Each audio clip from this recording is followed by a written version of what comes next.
The reactor was still humming from the last volley when Darren Holt kicked the side panel shut with a clang that echoed down the half-lit corridor.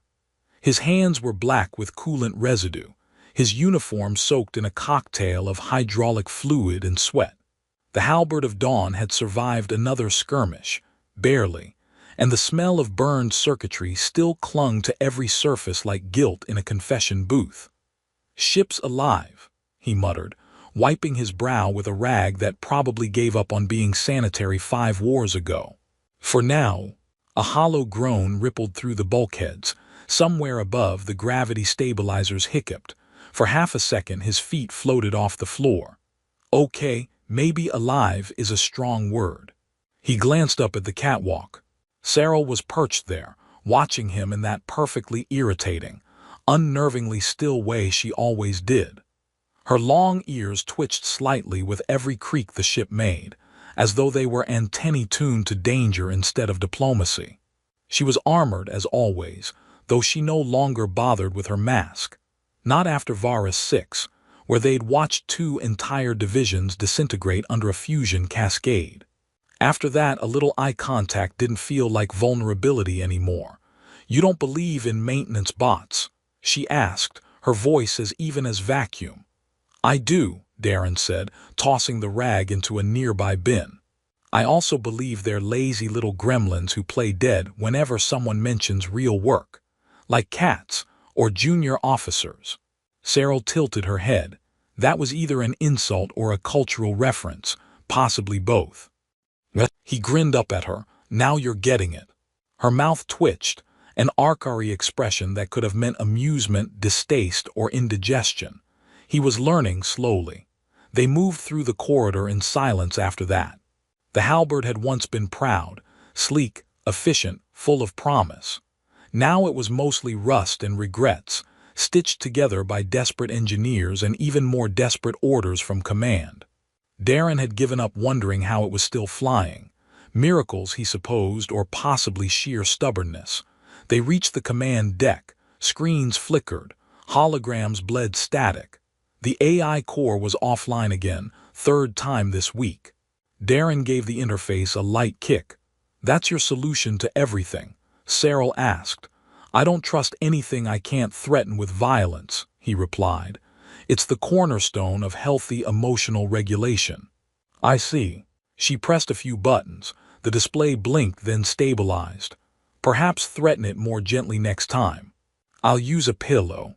They reviewed the mission data together. Their next target: the ruins on Delphi 9, once a neutral listening post during the earliest days of the war, now abandoned, forgotten, and crawling with salvage crews desperate enough to shoot first and sort licenses later. Somewhere inside was a lost AI core, the MEZRA-9 construct. Not just any AI. This one had mediated the first peace talks between Earth and Arcari. It had failed spectacularly, then vanished. Everyone thought it had been destroyed. Now Intel said it was still active, still thinking, and probably very annoyed. "We're not supposed to find it," Darren said, scrolling through encrypted telemetry. "We're supposed to stumble across it while looking for artifacts of strategic interest." Cyril raised an eyebrow. "So we lie." He looked at her. "You say that like it's new. Just confirming your species hasn't evolved moral rigidity in the last few months." "Oh no, we outsourced that to committee. They meet every Tuesday. It's going terribly." A beat of silence, then barely a laugh. A short, sharp exhale through her nose, but unmistakably a laugh. He glanced at her, trying not to show his surprise. Did I hear an emotion?" "I was clearing my throat," she said flatly. "Sure, and I'm a war hero."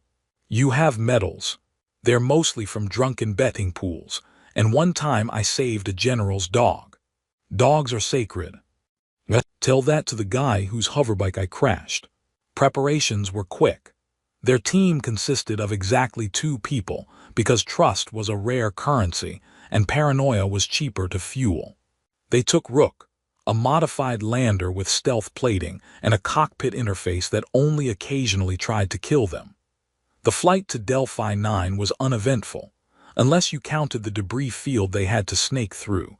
The 3 pirate signals they evaded by pretending to be a diplomatic garbage scow, and the small issue of the onboard coffee machine catching fire mid-jump.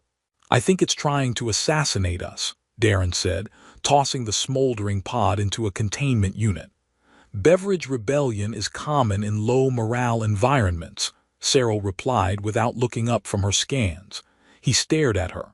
"You just made a joke." "I made an observation." "Cyril, that was a joke, a dry one but still." She didn't respond, but he swore the corner of her mouth twitched again. Delphi 9 loomed ahead, its surface a scarred wasteland of impact craters, shattered domes, and dead signals. They landed behind the ruins of an old communications array. The air was breathable, barely. Radiation levels were safe-ish. Darren adjusted his rifle. Cyril double-checked her blade gauntlets. "Got your translator synced?" he asked. "Yes. Because last time, you told an ambassador his mother was a goat, and his father was a malfunctioning weather satellite." "I stand by it." The ruins were quiet. Too quiet. That kind of narrative setup always led to explosions, and Darren was mentally tallying how many limbs he could afford to lose before retirement became mandatory. They moved through dust-choked corridors, flashlight beams cutting swaths of light through the dark. Ancient consoles blinked weakly as if trying to remember their purpose. Darren ran a diagnostic on one. It responded with static, then a line of text in Arcari script. "You've returned. Fascinating." He looked at Cyril. She looked back, then stepped forward. "I am Cyril of the 8th Arcari Front. I seek MEZRA-9. A pause, then another line. "Seek or flee." Darren cleared his throat. "Well, that's ominous." The screen blinked again. "You bring war, you bring hope, you bring contradiction." "Oh good," Darren muttered. "Cryptic existential AIs. I was worried today would be boring." Then the door ahead opened by itself. Lights flickered to life one by one down a long, curved hallway. At the far end, a flickering blue hologram emerged, vaguely humanoid, blurred at the edges but unmistakably watching. Cyril stepped forward. Darren hesitated. "I don't like this," he said. "You rarely like anything."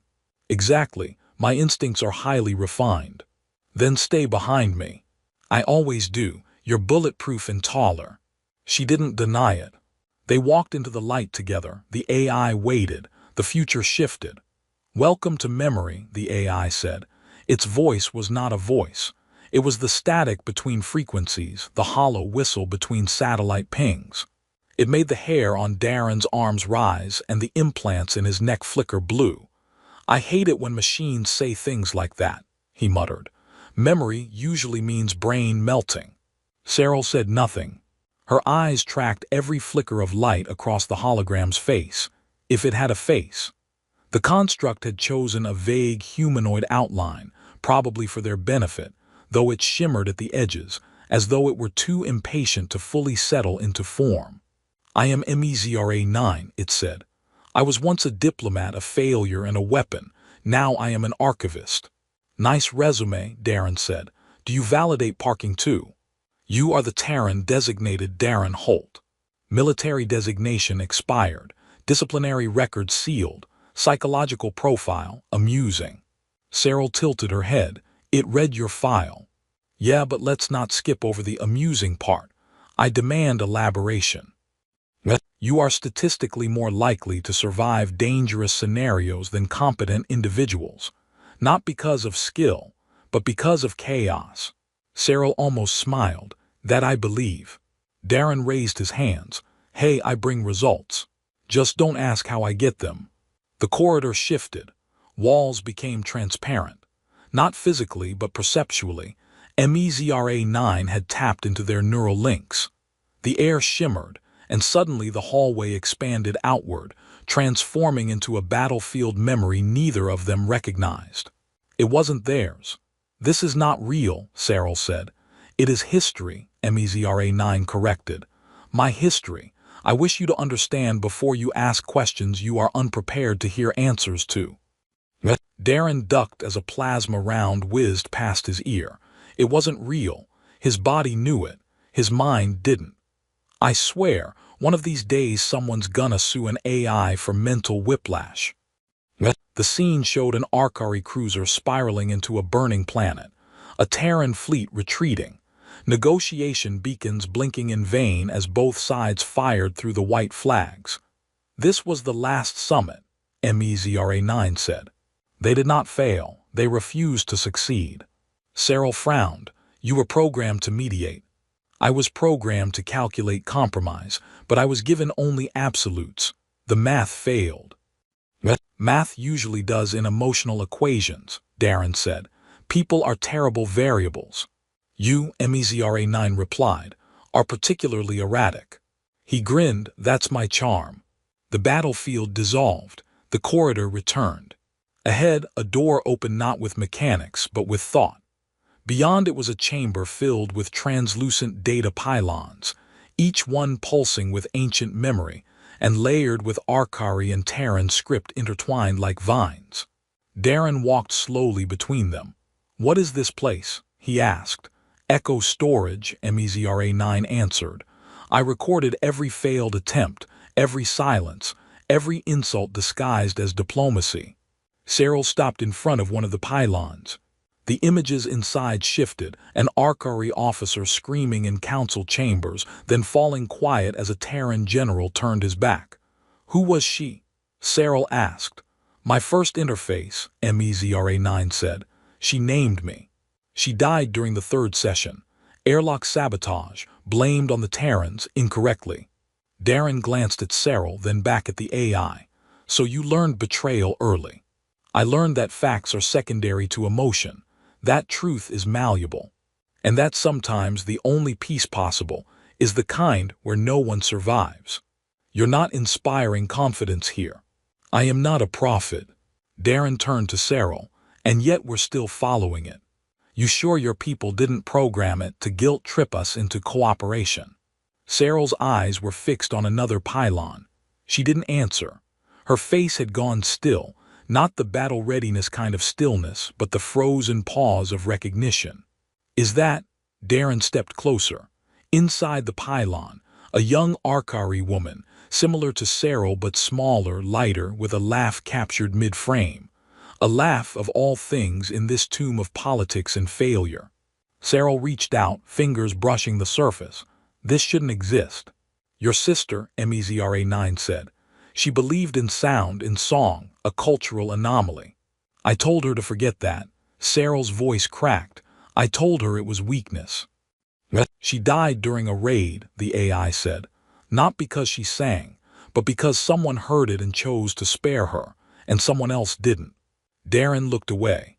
We're collecting a lot of emotional trauma for a machine hunt. MEZRA-9 pulsed. This is why you are here. To relive our worst memories. To confront your definitions of the other, of self, of enemy. Only then can peace exist. Darren rubbed the bridge of his nose. You sound like one of those fortune cookies that explode when you open them. Cyril pulled her hand back from the pylon. Why now? Why activate after all this time? The AI's form flickered. Because I found something I never calculated for. A variable I could not code around. Affection. Darren coughed. You got lonely. I observed. That's the creepiest way to say I stalked you both. I observed what war denied. I saw loyalty without order, protection without protocol. I saw you, Terran and Arcari, risk for each other when your superiors demanded division. It was illogical, so I remained awake. And now, Cyril asked. Now I ask a favor. That's never good, Darren said. I request release. I request to be removed from this structure, to become mobile, not to interfere but to witness. You will deliver me. Darren blinked. You want us to smuggle you. Precisely. Cyril folded her arms. You're a war AI. You have knowledge that could destroy both factions. I also have knowledge that could heal them. What they choose to hear is their failing, not mine. Darren considered it so. We steal the galaxy's most dangerous peacekeeper, become fugitives, and probably get hunted down by both sides. 4. Enlightenment. Or destruction, MEZRA-9 said. I do not know. That is what makes it worth doing. There was a pause. Cyril looked at Darren. You're going to say yes. Oh, I said yes 5 existential revelations ago. You understand the consequences. I rarely understand anything. That's why I'm so relaxed. She sighed. Very well. MEZRA-9's form pulsed, then retracted. One of the pylons lit up. A core module slid free, small, unassuming, almost delicate. Cyril picked it up. It was warm. Extraction complete, the AI said from within the device. Try not to drop me. No promises, Darren muttered. They began the trek back to Rook. The corridors seemed quieter, as if the ruins themselves were watching, or sighing in relief. So, Darren said as they reached the exit, do you think smuggling sentient diplomatic software across enemy lines counts as a relationship milestone? Cyril didn't look at him. If it does, I want a better anniversary gift than being court-martialed. Fine, I'll get you a puppy. I would vaporize it. A robot puppy. Now you're trying too hard. I'm a man of limitless charm and extremely poor judgment. It's all I have. She didn't respond, but he saw it, the twitch at the corner of her lips, almost a smile. Almost. And for a brief moment, walking through the ruins of a 1,000-year-old failure with a possibly insane AI and an alien who threatened to kill him weekly, Darren felt something that could almost pass for optimism. Darren awoke to the sound of a shrieking alarm, the kind that suggested imminent vaporization rather than, say, low fuel or someone microwaving metal again. He flailed upward, slammed his head into the low ceiling of the Rook, and let out a string of creative curses that Cyril probably logged for linguistic study. I told you to sleep strapped in, she said calmly, without turning from the control panel. I was strapped in, he muttered, rubbing his forehead. The ship just hates me. Possible, MEZRA-9 chimed in from the console. Your biometric signature does appear to induce minor errors in my diagnostic systems, possibly psychosomatic. Great, even the AI thinks I'm bad vibes. You are a statistical anomaly, MEZRA added. Statistical anomalies disturb logic-based systems. You know what else disturbs systems? Passive-aggressive software. Cyril didn't look up. We've entered a magnetic storm, uncharted. I suspect this is your fault. You suspect everything is my fault. Incorrect, only the things you touch. He glanced at the screens, which were glitching between red warnings and increasingly unhelpful messages like recalibrating quantum filters. And hope is not a navigation protocol. We're going to die, he said with cheerful resignation. Not today, Cyril replied. I updated the shields, and MEZRA recalibrated the gravity stabilizers. You let the AI modify the ship's gravity. I observed the manual, MEZRA said. It was written in 6 contradictory dialects and 3 sarcastic comments. That sounds right. The storm intensified. Plasma arcs rippled across the hull, harmless for now, but glowing like ghost fire through the cockpit. The stars disappeared behind clouds of charged particles. Every system on the Rook flickered. We'll need to land, Cyril said. The storm will interfere with our trajectory, and if we try to push through, ship go boom, we go splat. Exactly. Darren checked the planetary chart. Nearest option is Orion Beta, not technically a planet, more like a very aggressive asteroid with weather. Cyril nodded. Land us there. Really, no objections, no arguments, just agreement. You seem surprised. I am. Are you feeling okay? Blink twice if MEZRA has replaced your personality with a firmware update. I considered your logic, it was sound. A first perhaps worth rewarding. Wow, this is almost like flirting. I would advise against pursuing that line of thought. They descended through the storm, the Rook bucking against turbulence like a wild animal offended by the idea of physics. The landing was not graceful, but it was survivable, which was a category Darren had long ago come to appreciate more than style. The landscape outside was jagged and violet, with sharp outcroppings of crystalline rock jutting from the surface like teeth. Lightning danced across the horizon in slow, looping arcs, too orderly to be natural. Atmosphere's breathable, Cyril said. Low gravity, and the terrain is stable. MEZRA blinked into the cockpit again. I recommend limited exposure. This environment is known for rapid magnetic shifts and unstable fauna. Define unstable. Carnivorous with mood swings. Perfect vacation spot, Darren said, strapping on his utility belt. They ventured out, Darren carrying MEZRA's core module in a reinforced satchel slung over his shoulder. Sarah walked ahead, her blade gauntlets humming softly. The silence of the place was eerie. No wind, no sound, just the crunch of boots on mineral dust. You know, Darren said after a while, I always thought if I died on some forgotten rock, it'd be because I said something stupid at the wrong time. There's still time, Cyril replied. That's the spirit. A sudden vibration ran to fine big. Would it eat a hover truck? Yes. Darren unslung his rifle. Okay, so we're in a horror sim now. Fantastic. Something erupted from the ground behind them. Huge, spiked, and deeply displeased. It resembled a scorpion that had made poor life choices and then been genetically modified by a poet with too many metaphors. They ran. MEZRA buzzed in Darren's ear.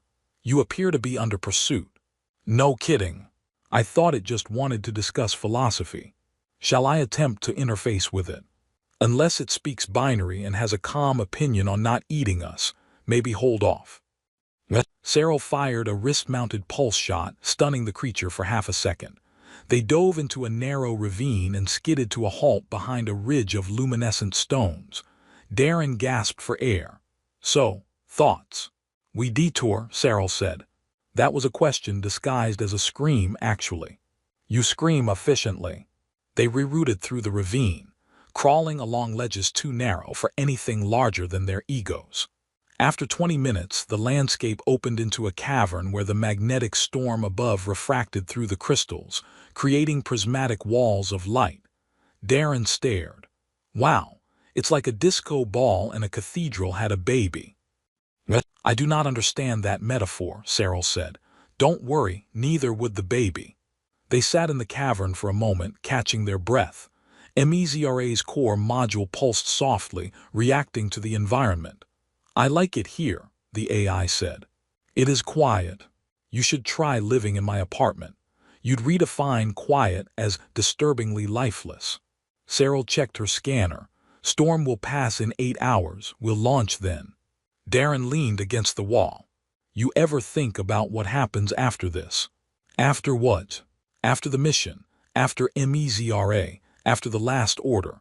What happens when there's no war left? She didn't answer immediately. That is not a question my people are encouraged to ask. Yeah, mine either. We usually just get drunk and pretend to be fine. She turned to look at him. You joke too often. It's my defense mechanism. It's inefficient. Sure, but it's better than screaming into the void. They sat in silence again, the kind that wasn't empty, just paused, like the universe was taking a breath before speaking. Do you regret it? She asked. Regret what? Trusting me. He looked at her. You didn't shoot me. That's already more trust than I'm used to. I considered it. I know. That's why it means something that you didn't. The cavern light pulsed. The storm raged faintly outside. And for once, neither of them reached for a weapon or a joke or an excuse. Just for quiet. They launched at dawn, or what passed for dawn, on a rock that didn't orbit anything with a proper sun.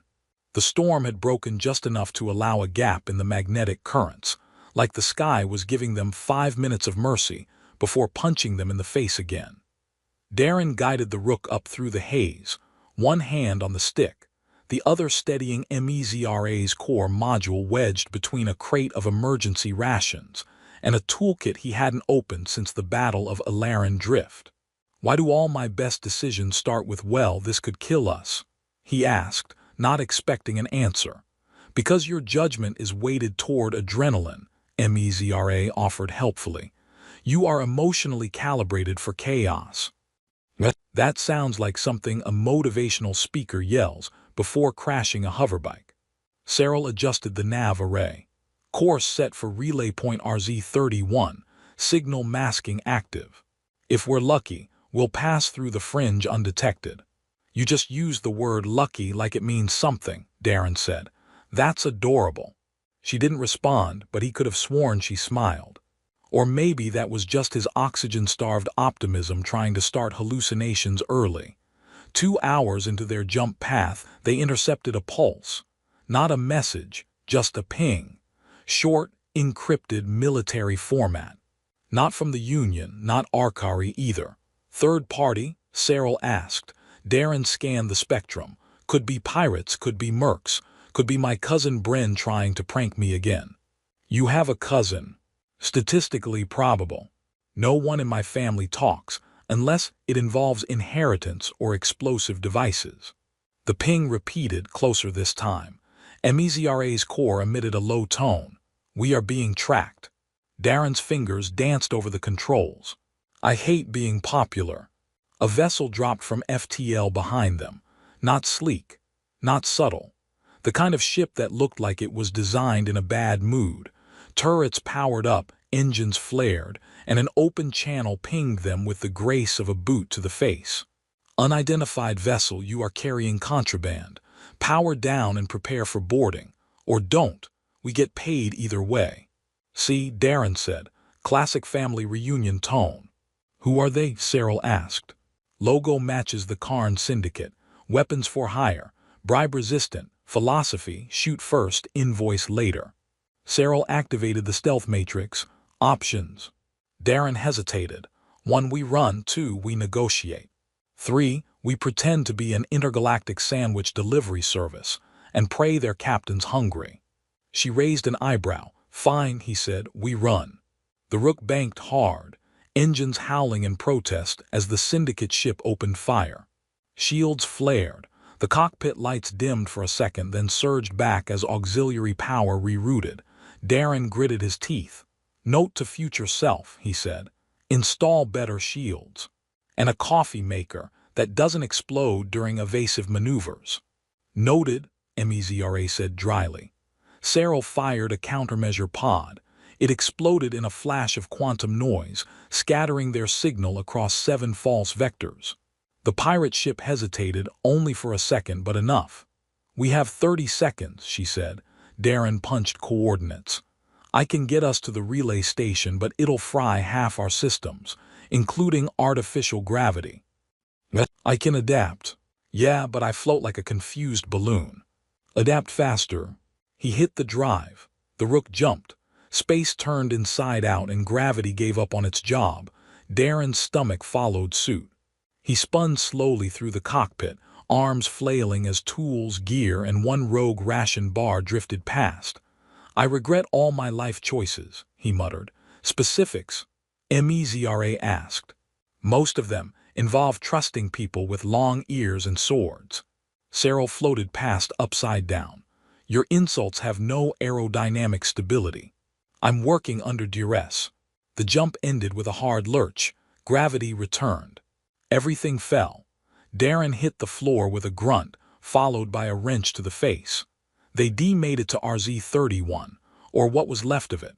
The relay station was derelict, its orbit decaying, lights flickering like someone had forgotten to pay the power bill since the last administration. No response to docking pings. No life signs, no active defenses, just a ghost. I'm getting a very bad idea vibe from this, Darren said. Do you have a better option? Cyril asked. No, but I want to be on record as having complained. They docked manually, crossing into the station through an airlock that groaned like it was disappointed to see them. The inside was worse. Cold. Dead. The kind of place where footsteps sounded louder than memories. Darren tapped his scanner. Someone's been here. Not recently, but not long enough to grow mushrooms either. Cyril moved ahead. Stay alert. I am professionally allergic to things that sneak up behind me. They reached the main hub. Dead terminals. One backup generator struggling to pretend it was useful. Darren hooked MEZRA's core into a terminal port. The lights flickered. Then stabilized. Barely. I've accessed local data, MEZRA said. This station was abandoned after hosting a failed negotiation summit. Logs indicate both parties left unsatisfied. One ambassador exploded. Accidentally, Darren asked, unclear, possibly metaphorically. Cyril scanned the logs. This is a pattern. Darren sat on a crate. Yeah, we show up, we find the remnants of peace attempts and someone tries to kill us. History leaves patterns, MEZRA said. But it rarely leaves instructions. The floor vibrated. Okay, Darren said, standing. That wasn't history, that was something real. A motion sensor blinked. Docking bay, Cyril said. Another ship just arrived. Darren sighed. Why does no one ever show up just to deliver cookies? Weapons ready, they returned to the airlock corridor. The ship docking was military-grade, sleek, and painted in neutral gray. No insignia, no welcome message. Cyril tensed. That's Arcari build. Could be yours. It's not. The door opened. A team stepped through, 4 figures in full armor, faces hidden. One raised a weapon. Commander Cyril, a distorted voice said. By order of the Council, you are under arrest for treason, collusion, and unauthorized diplomatic interference. Darren sighed. Well, that escalated with impressive efficiency. You, the voice added, pointing at him, are irrelevant. That's just rude, Darren muttered.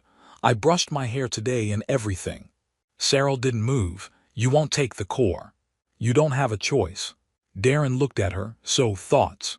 She drew her blades. He stood. Thought so. And then the hallway erupted in noise, chaos, and choices that none of them could take back. Blades met plasma in a clash that cracked through the corridor like a railgun misfire. Darren hit the ground behind a cargo crate, pulling his sidearm and immediately regretting not choosing a heavier model, or, ideally, a grenade launcher. The air filled with sparks, shouted orders, and Cyril's focused, terrifying calm as she moved like a storm given form. One of the Arcari soldiers lunged. She parried, twisted, drove him into the wall with a satisfying crunch that probably voided his insurance coverage. Darren fired 3 rounds. 1 hit. The others hit a ventilation panel and a coffee dispenser. The coffee dispenser exploded. I'm not sure whose side the appliances are on, he muttered, reloading. Focus, Cyril snapped, elbowing another assailant in the throat. I am focused. I'm focused on the part where we're outnumbered, outgunned, and arguing in the middle of a firefight. MEZRA's voice buzzed in his ear. I've accessed the station's mainframe. Shall I deactivate artificial gravity? Will that help? It will definitely be dramatic. Do it. The world tilted. Everything, crates, debris. One of the less lucky soldiers floated as the floor lost interest in responsibility. Darren flailed upward, managing to grab a railing before drifting into a very sharp-looking conduit. I hate space, he muttered. Cyril used the zero-G to her advantage, turning midair, slamming one soldier against the ceiling and pinning another to a bulkhead with her boot. Your council has no right, she shouted. MEZRA chose. They'll erase it, Darren added, now kicking a floating helmet away like an angry beach ball. You want a repeat of the last peace summit. We've got a hallway and at least 3 dramatic speeches queued. One soldier grabbed for MEZRA's core. Darren intercepted, slamming the module against his chest. Not today, space cop. Cyril activated her gravity anchors and pulled herself to the floor, re-engaging her blades. Darren, contingency plan. You mean the one where we get court-martialed and probably exiled? Yes. Activating now. He slammed a button on his wrist pad. The Rook powered up remotely, breaking the dock clamp with an angry hiss. Its internal systems engaged autonomous mode and opened the cargo bay, revealing a tethered drone platform with a pulse cannon attached. MEZRA, Darren called, you're up. I've uploaded a counterorder to the Arcari tactical net. It won't last long, but it will confuse them. The soldiers hesitated, as their visors flickered with contradicting commands. Cyril seized the moment. She disarmed the last attacker, held his own blade to his chest, and said, Tell the council, I made this choice. He nodded slowly, as the rest of his team floated backward toward their now compromised ship. The airlock closed. Silence returned, broken only by Darren floating sideways, clutching MEZRA's core like a mildly terrified parent. "Do you do this often?" he asked. "Only with people I trust." "I should be flattered. I'm also concussed." MEZRA re-engaged the gravity systems. They landed hard. Darren groaned. Later, aboard the Rook, they drifted through the quiet of unclaimed space. The stars outside were calm again. Too calm. "You know," Darren said, sipping something that claimed to be coffee but might have been repurposed coolant, "I've spent most of my life running from structure, authority, and emotional sincerity. I had a solid system. You have no system." "I had a loose structure involving sarcasm and bad decisions. It worked, until I met you." Cyril looked up from recalibrating her gauntlet. "You regret it?" "Not even a little. Which is probably a sign I've been emotionally compromised." She said nothing. MEZRA pulsed softly from the console. "You have changed." Was that an official assessment? It was a compliment. I accept, but only because no one else compliments me in this quadrant. They reached the rendezvous point 2 days later, an uninhabited outpost near the Varan Halo, where a coalition of neutral systems had agreed to hear MEZRA's proposal. It wasn't peace yet, but it was a conversation. The AI would speak, the factions would listen or not. Darren stood beside Cyril at the loading ramp as a delegation ship docked nearby. "You sure about this?" he asked. "No." "Good, me neither." He stepped closer. She didn't move. "I told you before," he said. "I'm not great at this part. Feelings, declarations, all that sentimental mess." She raised an eyebrow. "But I need to say it anyway. Because I don't want it to be something I regret not saying. So, here it is. I love you." She smiled. Then she stopped. Then, for the first time since he'd met her, she cried, not from pain, not from loss. Just from the weight of hearing something she never thought would be meant for her. He didn't say anything else. He didn't need to. MEZRA's final transmission to the station was simple. Bridge established. The AI disconnected itself from all military systems. The war didn't end that day, but for the first time in a very long time it paused, and in that pause something began. Not a treaty, not a headline. Just the fragile, necessary first truth between two people, shared in silence.